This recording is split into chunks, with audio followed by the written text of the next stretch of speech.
Conversando con Raúl Yusef sobre el Estado de Bolívar y por supuesto este escenario electoral, que estamos a 20 días de una elección de gobernadores, también de la Asamblea Nacional. Se unen dos escenarios interesantes, uno que tiene que ver con, bueno, donde es el epicentro del debate de las leyes, de todo lo que tiene que ver con el funcionamiento del Estado, pero también con esos gobiernos que son los cercanos a la gente, que después de las alcaldías son en algunos casos además autoridades importantes.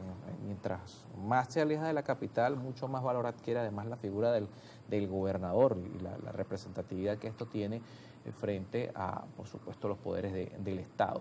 En particular este caso del Estado de Bolívar lo vamos a conversar, pero antes hablemos de la unidad, porque estamos viendo un fenómeno que, si bien es una campaña que ha transcurrido, como dice Raúl Yusef, en un ambiente, bueno, complejo por los tiempos, por la velocidad con la que se ha venido dando, con desventaja, con ventajismo por parte de los candidatos del oficialismo, como dice nuestro invitado, también es una campaña que transcurre en un clima donde parece imposible que la oposición llegue a un acuerdo que simplifique la cantidad de candidatos que hay. Si nos vamos a la Asamblea Nacional, hay más o menos unas 6 o 7 listas.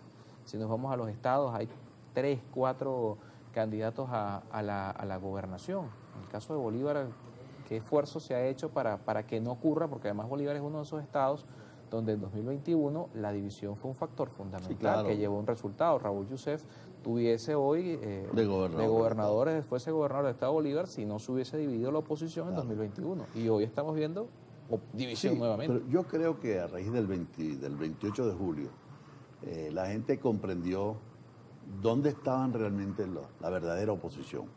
Porque hay una oposición postiza, ¿no? Una oposición que parece de oposición, pero no lo es, porque sabemos que está condicionada, las tarjetas judicializadas, tarjetas que realmente se les despojó a las autoridades legítimas de esos partidos, en algún modo, y bueno, el gobierno juega, y la gente lo ha entendido así. Ahora, yo también a eso le estoy diciendo que es la hora de unirnos, porque si estamos planteándole diálogo al gobierno, ¿cómo se puede entender que no dialoguemos también con otros que piensan igual, que a lo mejor quieren cambiar el gobierno, quieren un cambio y que están participando? O sea, que yo no veo diferencias insalvables aquí para que nos podamos sentar, claro, a hablar de un proyecto común, recuperar el problema del agua, devolver al Estado de Bolívar su vocación agrícola y pecuaria, resolver el tema del arco minero. Yo estoy planteando que aun cuando no es competencia del gobernador del Estado, de la gobernación, que todo lo que genera el arco minero, toda la extracción de minerales que genera grandes cantidades de dinero, en buena medida se quede en el Estado para mejorar los hospitales, las escuelas, la calidad del servicio público, de los servicios públicos, la salud, el transporte. O sea, tenemos una cantidad de problemas, tenemos un déficit de servicio, de atención a la gente. Estamos con una diáspora impresionante, casi la mitad de la población del Estado de Bolívar ha emigrado a Brasil. ¿Por qué se van a Brasil? Porque tienen trabajos bien remunerados, porque tienen oportunidades, porque le dan buen sistema de salud. Yo he visto casos de guayanés, de gente de San Félix que se ha ido al Roraima y en 3 meses ya le dan una tarjeta de salud. Hay gente que le han hecho la dentadura completa por cuenta del Estado. O sea, ¿cómo es posible que eso a pocos kilómetros del Estado de Bolívar ocurra y que de este lado tengamos mucha más riqueza que del otro lado, pero más pobreza? Eso tiene que ver con un problema de gerencia, de planificación, pero también de acuerdo político, para que todos juntos abracemos un proyecto común de cambio y de transformación. Este país tiene mucho potencial, Guayana tiene muchos recursos, Guayana fue el polo de desarrollo más importante de Centroamérica. En ese camino y hoy está, bueno, destruido. En ese camino de que todos abracen un planteamiento político, ¿qué diferencia hay entre los partidos judicializados y los partidos que se crearon de la noche a la mañana? Porque el argumento de quienes están en este sector de la oposición es que, bueno, es que ellos no son verdadera oposición porque ellos están judicializados, porque ellos son alacranes, porque son vendidos, pero ellos también pudieran pensar, pero ustedes les dieron un partido que no existía y habilitaron gente que estaba inhabilitada sin ningún tipo de... Yo no uso el término alacrán ni uso ese término de vendidos, pero sí sé que el gobierno juega para dividir y sé quién también se presta para dividir y sé también que el gobierno genera intrigas. Por ejemplo, que estos días yo veía a Diosdado decir que habían habilitado a Capriles y que también, bueno, hicieron un arreglo ahí, o sea, una intriga. Hubo algo ahí. Hubo algo, ¿no? Entonces insinúa eso y de este lado hay mucha gente que compra ese mensaje de Diosdado. O sea, yo digo, ¿cómo pueden creer esto? Pero bueno, hay una gran Pero capacidad. tampoco se puede decir que la habilitación es sorpresiva. Pero es que toda habilitación tiene que ser producto de una negociación. Entonces, Toda hubo liberación negociación, tiene que claro. ser. Yo le decía a uno de esos amigos, compañeros de la oposición que están en esa postura radical de no votar porque no vale la pena, y de acusarnos además de que hicimos un negocio, de que estamos complotados, arreglados con el gobierno, decía, bueno, ¿y cómo salió el mundo González del país? Salió producto de una negociación. Claro. Se lo decía Juan Pablo Guanipa el otro día en un debate con Kilómetros. ¿Cómo entró Tomás Guanipa al país? Producto de una negociación. ¿Cómo liberaron a Requesén? Producto de una negociación. Pero aquí nadie está expenso de que mañana, nadie está libre de que mañana lo metan en el helicoide. Yo estoy aquí, no sé si voy a estar mañana, pero bueno, esos son los riesgos de esta lucha. Y para un dirigente como yo, de mandar a los otros a votar y a ponerse al frente y quedarse rezagado no era lo correcto. Yo creo que la gente está esperando que los líderes y los dirigentes nos pongamos al frente a conducir este proceso para lograr una transición pacífica en Venezuela. Yo apuesto, Carlos, a una transición pacífica, a una transición negociada. No me da miedo decirlo, no tengo complejo en admitirlo, porque por la vía de la violencia no es posible. Nosotros no somos violentos. Los hombres y mujeres de convicción democrática sabemos solo de voto y de diálogo. Si nos salimos de ahí, estamos en problemas. Y creo que en buena medida lo que nos ha pasado es porque algunos han tomado atajos. ¿Qué significó la salida? ¿Qué significaron algunos movimientos que intentaban por la vía de la fuerza salir del gobierno? Bueno, fracasaron. Claro. Porque el gobierno se prepara también. ¿Qué pasó cuando anunciaron que Edmundo González venía? El gobierno se preparó. Claro. Y entonces, bueno, ¿qué pasó? Vino después el desencanto, vino todo esto que... Y yo creo que ya es bueno y es hora de que le hablemos con claridad al país y no sigamos creando frustración, desencanto, desánimo, porque la gente se va desanimando, pues, y ya Claro. pierde la fe en todo lo que podamos hacer. Y en ese planteamiento también, por cierto, hay sectores que tienen la idea, bueno, que ustedes están participando o han defendido o argumentado al gobierno que no los deben dejar participar porque ustedes quieren ganar para juramentar el mundo, o ustedes están de alguna manera hoy en ese camino buscando desconocer lo que se dijo desde el TCJ y lo que se dijo desde el CNE respecto al 28 de julio. Y bueno, Enrique Capriles ha sido muy claro que eso no va a pasar, ¿no? Que no se trata de llegar a la Asamblea para juramentar a otra persona, pero... Nosotros estamos en esta lucha porque creemos, primero, en el voto, en la participación de los ciudadanos. Son dos reglas de oro de la democracia y hay que reivindicarlos. Y yo aquí pongo el ejemplo de Barinas. En Barinas, Superlano ganó y después de ganarlo inhabilitaron. Propuso su esposa, también la inhabilitaron. Y en un acto de madurez política y con un gran sentido de la unidad, bueno, apoyaron a Garrido, ganó las elecciones. El pueblo de Barinas salió con más fuerza a votar. O sea, eso demuestra de que el gobierno sí es derrotable, de que el gobierno entiende cuando un pueblo está decidido. Y en el caso de Barinas, todo el gobierno se metió en Barinas. Y vimos cómo a las 4 o 5 de la tarde salían de Barinas en sus cómodos aviones, reconociendo ya la derrota.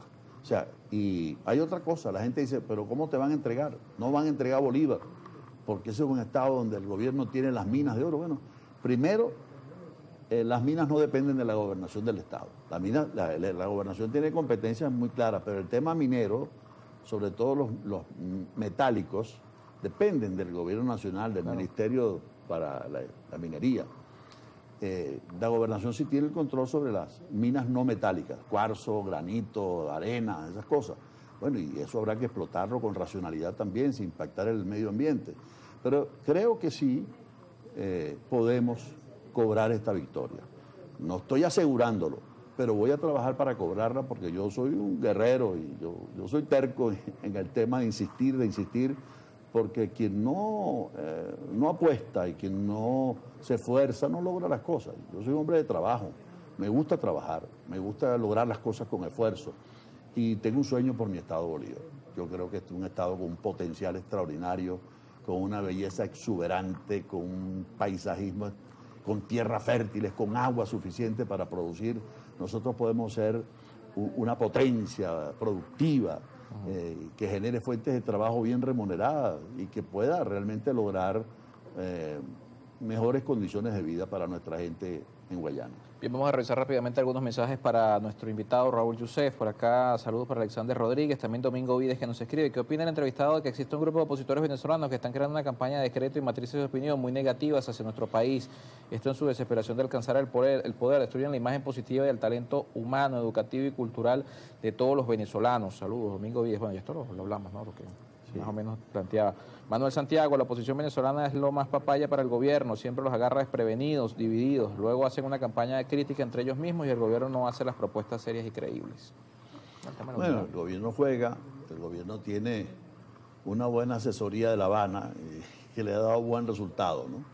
Dividir, jugar a la abstención y la división sin duda le han dado buenos beneficios, no así el caso del 28 ni en el 2015. En el 2024 y en el 2015, donde logramos victorias contundentes. No se pudieron cobrar esas victorias y esa es parte de la frustración que la gente tiene.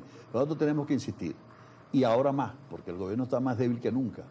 Mira, yo lo digo y lo voy a decir aquí hoy sin problema. Hay dos cosas que decepcionaron al pueblo chavista, que había comprado la tesis, la narrativa de las sanciones, del bloqueo, ¿no? El robo de la ISAMI. Eso le dio en la cara al chavista, porque el chavista dijo, bueno, ¿dónde está? ¿Cómo es que hay bloqueo y se roban tanto dinero? Y luego la diáspora.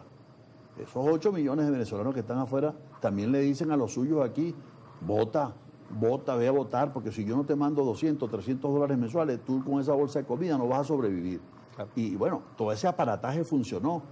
De algún modo lo capitalizó María Corina, lo capitalizó la oposición, pero es una maquinaria espontánea que está rodando, que está haciendo mucha presión para cambiar las cosas en Venezuela. Y eso tiene que leerlo también el gobierno. El gobierno tiene que darse cuenta que primero no hay gobierno eterno, no hay nada que dure toda la vida. Y que habrá en un momento dado que buscar una solución a este problema que tenemos. ¿Qué hacemos con sanciones? ¿Qué hacemos con que la gente se nos vaya todos los días? Hemos perdido tanto recurso humano, tanto talento, estamos perdiendo oportunidades. Hay países como Chile, como Perú, como Colombia sacándonos ventaja en lo que es la producción, el trabajo remunerado. Y mientras eso ocurre, bueno, si seguimos perdiendo tiempo en el conflicto, en la pelea, en la confrontación, ya es hora de apartar eso. Y creo que es un buen momento este. En esta campaña yo lo estoy planteando y yo quiero desde el Estado de Bolívar convertirme en un facilitador de ese proceso, que entiendan el liderazgo nacional, que desde la provincia estamos pidiendo a gritos un cambio, pero un cambio que deje a un lado la pelea, el conflicto y que nos ayude a trabajar todos, incluyendo el chavismo, todos, en la solución de los problemas del país. Bien, con esto cerramos. Por acá también nos escribía Carlos Alejandro Beafón. En 2021 llamaron a Lacrán a Morel Rodríguez y a Rosales Peña. Ahora en 2025 Morel es candidato de Un Nuevo Tiempo y su colega candidato suma más apoyo también. ¿Qué pasó ahora? Bueno, esas son las contradicciones, son contradicciones. O sea, bueno, hay varios casos. Está en Cogés, Galíndez también tiene el apoyo de todos los... Y esos pueblos están aprobando las gestiones. Fíjate, los zulianos están aprobando a Manuel Rosales con casi un 60% de respaldo. ¿Cómo Así es posible la unidad de todos, ¿no? Sí, casos ya... Sí, ¿cómo decirle a los habitantes de Latillo, por ejemplo, o los habitantes de Baruta, de Chacao, que están conformes con sus alcaldes, que abandonen porque les van a robar las elecciones? O a los gobernadores Morel Rodríguez, Manuel Rosales, Alberto Galíndez, a Garrido en Barinas, que entreguen porque les van a robar las elecciones. No, ellos van a pelear. Claro. Entonces es un contrasentido ir en esos espacios a participar y no ir en el resto del país. O sea, y vamos con todo y vamos con la fuerza de la gente. Bien, gracias por acompañarnos esta mañana. Gracias. Raúl Yusef con nosotros en estudio, el candidato a la gobernación del Estado de Bolívar. Saludamos por aquí también a Julio Tías, Víctor Guerrero, Antonio González, Jesús Jaime, Alfonso Barrios. Por cierto, saludos también a Francisco, que nos ve todos los días desde Cumaná, y a la gente de La Guagua, también allá en Cumaná, Estado Sucre. Gracias por estar siempre con nosotros. Esta primera página.